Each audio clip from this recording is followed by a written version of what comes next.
Hello guys! Hello! This is for Capricorn.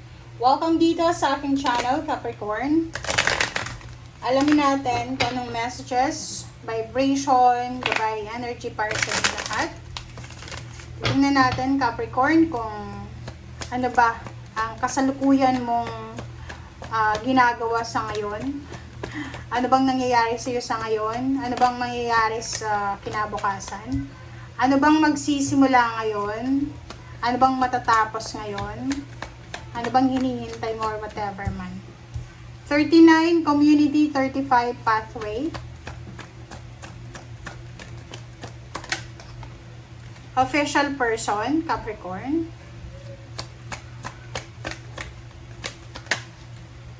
High honor. Lumabas yung high honor sa lahat ng zodiac sign. Okay.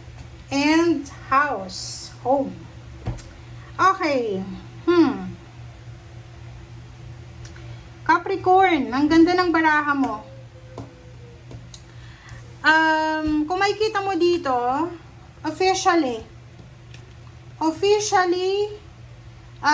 sinasabi ng baraha sa'yo dito na possible na there's a promotion. Officially, there's a celebration na posibleng isi-celebrate mo with your family, with your friends, with the community. Okay?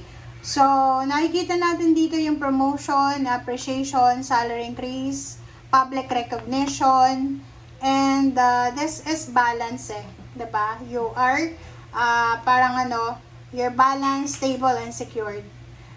Sinasabi ng baraha sa'yo dito na posibleng naghahanda ka ng mga official documents, mga papeles. You're looking for a job siguro or pupunta ka ng ibang bansa, you're processing a visa, passport, whatever man, na kailangan mong ayusin yung official documents or official papers. Okay. Ang dalawang barahang ito, sinasabi ng baraha sa'yo na meron dito na Capricorn, paki-comment sa comment section. Ang plano nyo is magpatayo ng bahay. It's either bumili ng lupa para mapatayuan ng bahay. Kumbaga, yung bahay na ipapatayo mo ay hindi siya yung klase ng bahay-bahayan lang. No. May plano ka.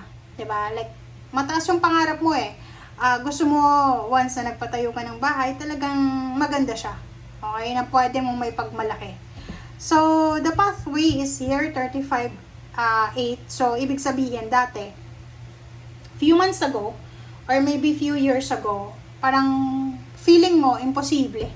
Parang imposible makapagpatayo ka niyan. But, simula ngayong May 4, etong May 4, napakaganda ng message sa'yo. Simula ngayong May 4, sinasabi ng baraha sa'yo dito na makikita mo na may pag-asa pa pala eh.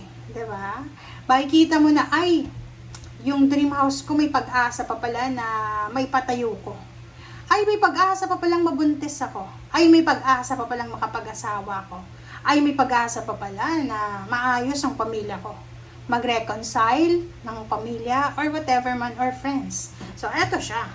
Diba? Ang galing ng barahan nyo, guys. I hope nakikita nyo ha. Tingnan natin. Ang ganda. Sobrang ganda ng baraha mo. Okay. Capricorn.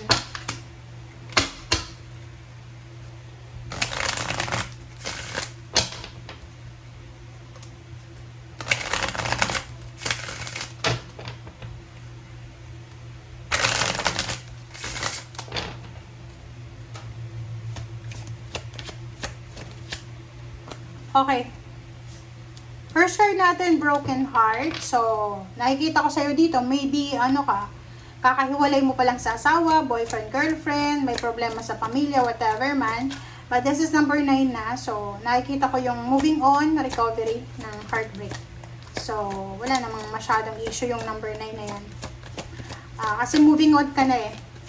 Parang nagsisimula ka ngayon na makarecover sa kung ano man na emotional burden mo. Okay.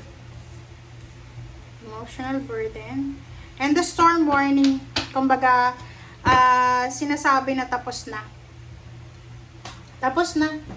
Parang ang sinasabi ng bara sa'yo dito na galing ka ba sa heartbreak? Naghiwalay ba kayo ng boyfriend, girlfriend mo? Or kung ano man siya, or kung ano man nangyari. And tapos na yung, halimbawa nakaranas ka ng hindi magandang sitwasyon sa kanya. Pamilya man yan, boyfriend, girlfriend, basta heartbroken ka, kung naging heartbroken ka, sinasabi ng barahan na wala ka nang dapat alalahanin kasi tapos na yung bagyo. 'Di ba? Tapos na yung storm warning, tapos na siya. So, parang ano na siya ngayon, bukang liwayway na, 'di ba?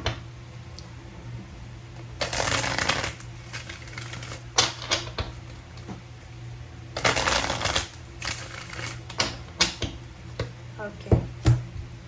Let's verify. Kumuha tayo dito ng 5 cards, guys. Recognition, prosperity begins. Oh, wow. Destiny. Ang galing ng barahan nyo, Capricorn. Love begins and balance. Yun. Congrats. Ito yung sa ilalim mo, conflict and defeat and throat chakra. So, nakikita ko sa'yo dito, pwedeng may mga Capricorn dito na galing kayo sa heartbreak talaga. Pero tapos na yung heartbreak mo. Kumbaga, nagsisimula ka na ngayong mag-move on. Yung first card mo dito, there's a recognition, which is pareho din dito, sa high honor, na nakikita ko siya dito na posibleng ngayon, nag-e-enjoy ka sa promotion mo, sa salary increase mo, or whatever man. There's a celebration na posibleng sineselebrate mo because of, like for example, job well done, diba? Another is yung prosperity begins. Pwedeng may new love life na nagsisimula or magsisimula. Are you pregnant? May buntes, mabubuntes. Isang love life na pwedeng magsimula. Isang partnership na pwedeng magsimula. Bagong trabaho na magsisimula. Isang naka-destiny to. Okay? Kumbaga, wala kang magagawa dyan sa kung ano man na magsisimula na yan kasi naka-destiny siya sa'yo. Another is balance. Kung makikita mo, 1, 1, 11, 11, 11, sinasabi ng bara sa'yo dito na lahat daw ng minamanifest mo, lahat ng pinagpipray mo, minamanifest mo, ay posibleng mangyari siya. Okay? So, mangyayari siya kasi naka-destiny yun eh. So, kumbaga, matatapos, like yung relationship mo, pwedeng yung breakup nyo ng boyfriend or girlfriend mo, ay nangyari siya, it's because naka-destiny. Yung away nyo ng pamilya mo, nangyari siya, it's because it's destiny.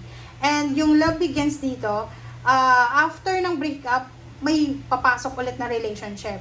Okay? Na posibleng mauwi siya sa kasal and napakabilis na pregnancy. Okay. So, let's clarify, ano ba yung future na naghihintay sa'yo?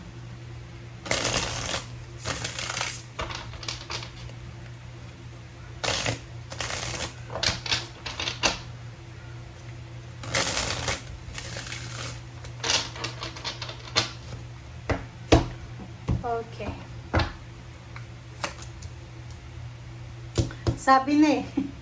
Diba? It is confirmed. Diba? Itong lovers na to, love begins. So, after ng breakup, after ng hiwalayan, may bagong love life na magbo-blossom.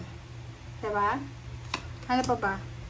5 of Pentacles, financial problems. Let me check kung ano ba yan. Oh, sabi ng baraha sa'yo dito, okay. There's a new love life na pwedeng magsimula. Pero, ang problema lang dito, pwedeng yung bagong relationship mo, may problema siya sa pera.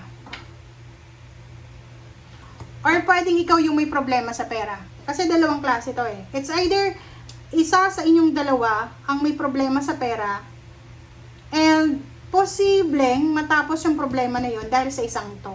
It's either yung bago mong relationship ay mayaman, financially stable, ikaw yung walang pera, siya yung magiging kasagutan ng problema mo sa salapi. Please comment down below if you resonated. Diba? Tower moment. Zero the Fool. Oh, napakabilis talaga. Ang galing ng baraha mo, kasi Capricorn, sinasabi ng baraha sa'yo dito na whatever man daw na issue na meron ka, like financial problems, emotional problems, mga pain and heartaches na yan, bumagsak na relationship, bumagsak na plano, sinasabi ng baraha sa'yo na isang napakabilis na pagsisimula ang posibleng mangyari sa buhay mo.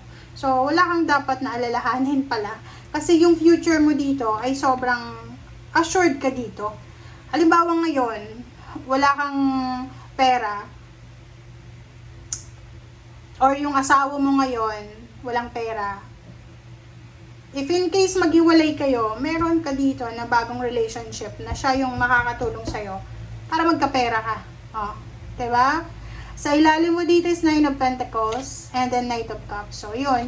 Ang focus mo ngayon is sa future mo, sinasabi ng barahan na kung lalo kung babae ka na Capricorn, there's a new love life coming na posibleng siya yung magiging susi para maging financially and emotionally free ka. Diba? Full of happiness, full of success. Congratulations. Okay? Thank you guys for watching. Bye!